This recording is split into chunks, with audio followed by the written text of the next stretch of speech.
আজ আমি আপনাদের হেলেঞ্চার পকোড়া ভাজিয়ে দেখাবো। তো দেখতে থাকুন, সাথে থাকুন কিভাবে হেলেঞ্চার পকোড়া বানাই।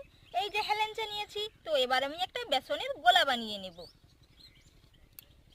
এর মধ্যে আমি এই যে হলুদ গুঁড়ো, লঙ্কা গুঁড়ো, সামান্য একটু লবণ দিয়ে দিচ্ছি, দিয়ে জল দিয়ে একটা থকথকে বেটার বানিয়ে নেব। এই যে থকথকে একটা খুব সুন্দর একটা বেটার বানিয়ে নিয়েছি। তো এর মধ্যে আমি 1 চিমটে খাওয়া সোডা দিয়ে দেবো, এটাকে মুচমুচে ক্রাঞ্চি করার জন্য। কড়াইতে তেল দিয়ে দিয়েছি, এবার একটা একটা ভেজে তুলে নেব। এরকম ভাবে গুছি ধরে বেসনের গোলায় চুবিয়ে তেলে ছেড়ে দেব।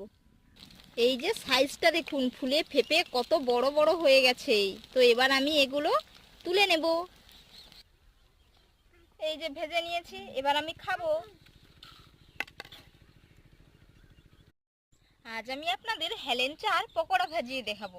তো দেখতে থাকুন, সাথে থাকুন কিভাবে হেলেঞ্চার পকোড়া বানাই।